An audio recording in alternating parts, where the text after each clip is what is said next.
Then Allah subhanahu wa ta'ala tells him, Muhammad sallallahu alayhi wasallam, that you see these stories that we are mentioning of the previous prophets, for you, O Muhammad sallallahu alayhi wasallam, it is a point of comfort. It is a point of strengthening for you, so that you know that your brethren, the messengers who were before you, they went through similar problems just like you are facing today. وَكُلًّا نَقُصُّ عَلَيْكَ مِنْ أَنْبَاءِ الرُّسُلِ مَا نُثَبِّتُ بِهِ فُؤَادَكَ وَجَاءَكَ فِي هَذِهِ الْحَقُّ وَمَوْعِظَةٌ وَذِكْرَى لِلْمُؤْمِنِينَ. Allah says, every time we have mentioned the stories of those before you, O Muhammad sallallahu alayhi wasallam, it is there so that your heart can be strengthened as a point of comfort for you, knowing that those before you have also been through similar to what you are going through. May Allah subhanahu wa ta'ala, in the same way that He has granted a lesson for Muhammad sallallahu alayhi wasallam and a point of comfort, may He give us also lessons by reading the stories of the past nations, seeing what they were involved in and they were destroyed. You know, if petrol mixed with firewood makes a huge flame, or it made a huge flame last year, do we think that 10 years down the line, the one who mixes that petrol with the same firewood will not get a huge flame? That is being absurd. So if two things put together resulted in a huge inferno, the same two things put together 100 years later will result in the same inferno. The same applies. If deeds of the previous nations resulted in their destruction, do you think if we engage in the same deeds, it will not result in our destruction? Allahu Akbar. Think about that example. Then Allah subhanahu wa ta'ala commences one of the most beautiful surahs in the world, or in the Quran, one of the most beautiful surahs that have ever been mentioned on this globe or in creation. نَحْنُ نَقُصُّ عَلَيْكَ أَحْسَنَ الْقَصَصِ. We are now relating to you the best of stories. Why the best of stories? Why? Because almost everyone's life is directly or indirectly affected by Surah Yusuf. Let's start drawing examples. Allah subhanahu wa ta'ala starts off with a dream and He ends with the interpretation of that dream. And in the middle, there is another dream that is mentioned and its interpretation is also there.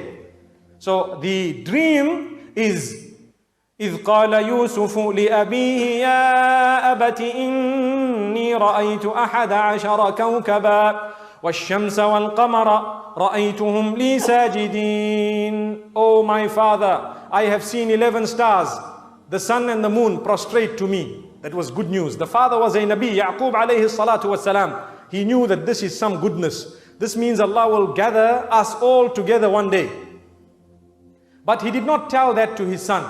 Rather, he told his son, knowing that this is a great gift, لا تقصص رؤياك على إخوتك فيكيدوا لك كيدا. Don't relate this good news to your brothers, because they might plan and plot against you. They might become jealous of you. What do we learn from this? Those were the children of a Nabi. And something good, he told his son, don't tell the others. When something good happens to us, we don't even have to tell our family members sometime until we've achieved something. Sometimes we're planning to go somewhere. Who says that you have to inform everyone? No, it depends on how important that journey is. You don't have to always inform everyone of your next move. You don't have to tell them about your business deals. You don't have to tell them about anything. Ista'inu ala qada'i hawaijikum bil kitman. You should seek assistance in fulfilling your needs by being secretive to a certain extent.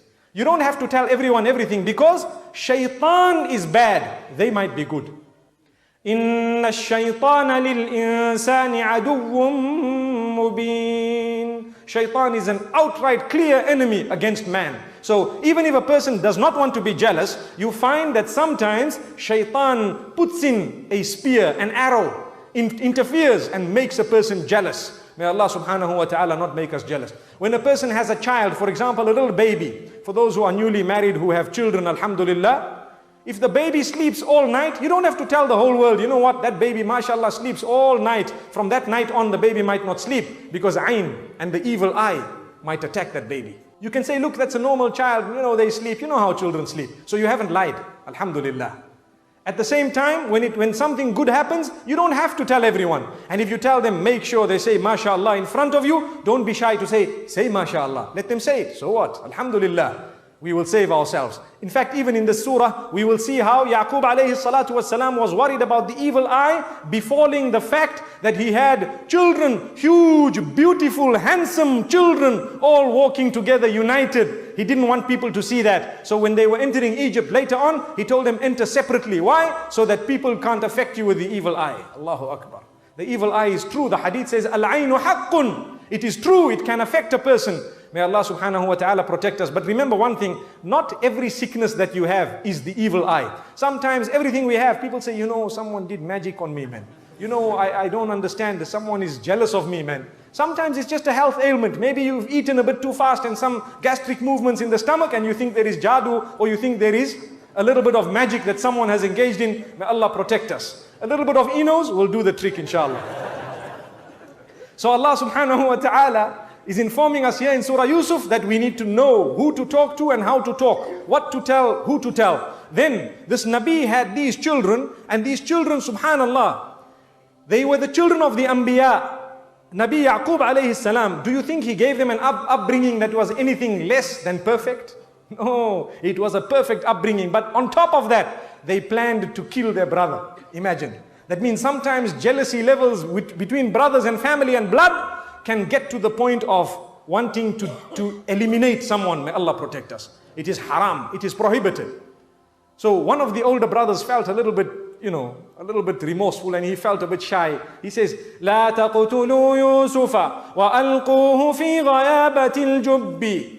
Don't kill him. Throw him into a pit, and someone will pick him up and maybe they'll take him to a far off land. So what they did is they hatched a plan. They went to their father. They told their father that, ما لك لا تأمنا على يوسف وإنا له لناصحون أرسله معنا غدا يرتع ويلعب وإنا له لحافظون. What's wrong with you? They're telling their father, why don't you release Yusuf alayhi salam? Release him with us tomorrow, and we will go, we will graze the flock and so on, we will play and we will come back. You know what the father says? إني ليحزنني أن تذهبوا به وأخاف أن يأكله الذئب وأنتم عنه غافلون. I fear if I send him with you, it will make me sad, number one, because he will be away from me. You'll take him for the whole day, and there is a possibility that whilst you're not watching, a wolf might eat him. They used the same plan. They took him, they released him into that pit, and they came back with the false blood on a shirt, and they said, you know what? A wolf ate him, whilst we weren't watching. Imagine. The same thing the father suggested, they took it up, and they actually came back with the same words. How many of us are fooled by our children sometimes? There is a possibility. If a Nabi could be told that by his own children, do you think our children don't lie to us? They come to us from madrasa later on in the afternoon and say, you know what, today that sheikh, that imam, that teacher, he did this and that. We roll our sleeves and we want to beat up that imam by believing a child 5 years old. Imagine. Yet we don't realize that that could be a lie. Go out, defend the teacher. Say, look, if that's what he did, that's your teacher. Why did you engage in something bad? May Allah protect us all. There's so many examples that we could actually give, but let's move on. Then Allah subhanahu wa ta'ala tells us that he was thrown into this pit and they picked him up. When they picked him up, what does Allah say? وَأَسَرُّوهُ بِضَاعَةً. They regarded him as merchandise. And they said, no, we'll make money out of this. You know, sometimes when we pick up lost property, what do we do? Very valuable. You pick up a blank check. It tells you 1,000,000 rands. What do? Very tempting. May Allah grant us iman. May Allah subhanahu wa ta'ala make us from amongst those who can hand it back. You know what happens? Sometimes, like what we read in the newspapers, in countries like these, you find you hand back a large amount of money to the cop shop, to the policeman, sometimes it disappears from there. But don't worry, so long as you didn't steal it. May Allah subhanahu wa ta'ala safeguard us. So the same applies here. These people, what do we learn from them? They looked at an innocent boy, a very handsome man. They said, no, we'll make money out of this. Come, bring him into this. They sold him at the next market. Someone bought him, a very wealthy man bought him. And in a nutshell, what had happened? The wife of this minister of Egypt had an evil intention when she saw this handsome man, handsome Yusuf, alayhi salatu wasalam. She says, you know what? He's a worker for us. He works for us.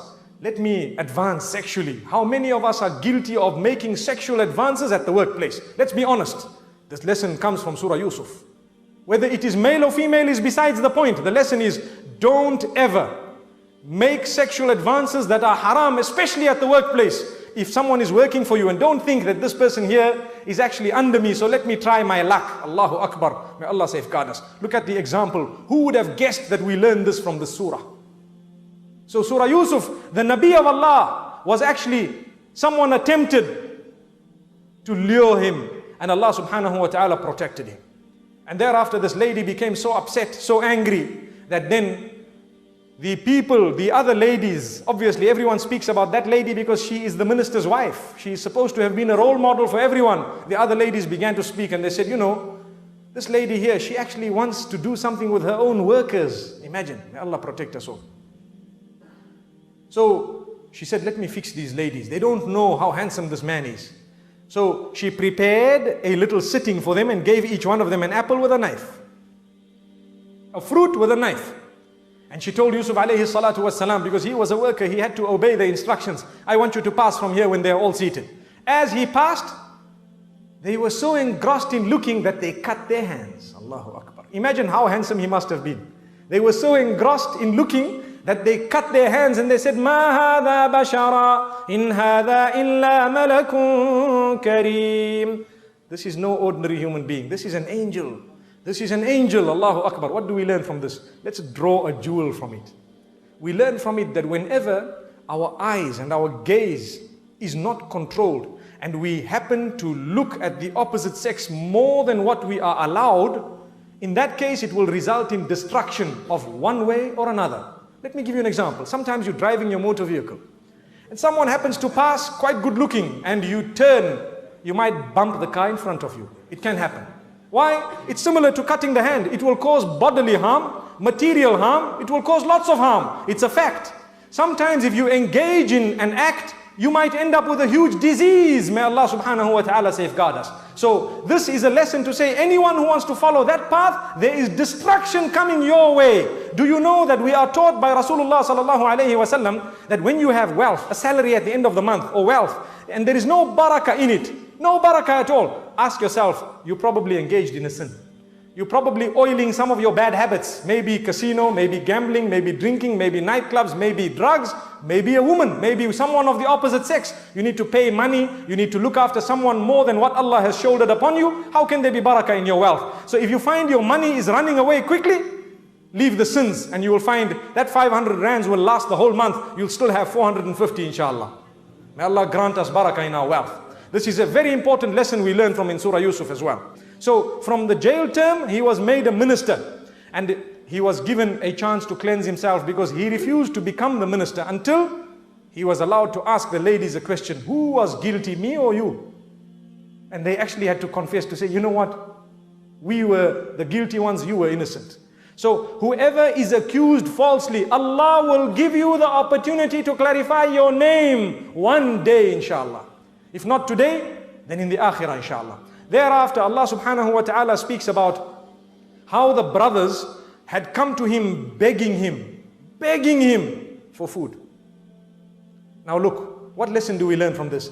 Those who plan the downfall of others, Allah subhanahu wa ta'ala will drop them lower than those whom they are planning the downfall of. To the degree that one day they might come begging to the same person that they had planned and plotted against at some point.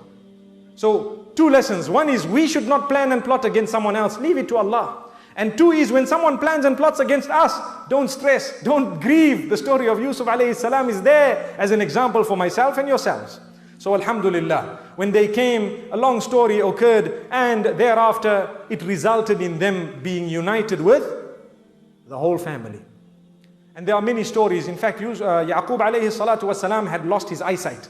And Yusuf alayhi salam says, take my shirt and go and drop it, go and give it to my father, his sight will come back. Thereafter Allah subhanahu wa ta'ala speaks about how the parents came together and everyone came together, and then the statement was made by Yusuf alayhi salam, Ya abati hadha ta'weelu ru'yaya min qabl. Oh my father, this is the interpretation of the dream that I had in the very beginning of the sun, the moon and the 11 stars. So the sun was depicting the father of the house. The moon was depicting the mother of the house, and we've got to listen to this carefully. And the stars were depicting the 11 children. If you take a look at the qualities of the sun, strong, powerful, it shines, everyone feels secure in the presence of the sun. We go out, we work, we earn sustenance, we come back, we feel so secure. Those are the qualities of the sun. Every father in every home needs to have the qualities that the sun outside has. He needs to give the warmth in the house, the sense of security, bring in the sustenance, make everyone feel secure and make them feel well. Don't we feel so good when the sun is out? We run around without any fear, alhamdulillah. Those are the qualities that Allah has kept in the sun. They are supposed to be in every successful father of every home. The moon, beautiful, you can look at it, mashallah, you can admire it. The moon, the light of the moon is solely derived from the sun. Do we know that? The brighter the sun, the more you see of the moon. So Allah subhanahu wa ta'ala has kept the example of the moon, the example of the successful mother in the house. The stars, who are the children, you don't see them during the daylight. If you look at the sun, you won't be able to see it directly. You will probably need some glasses. That is the respect of the father in the house. Not to say we shouldn't look at him, but we respect him.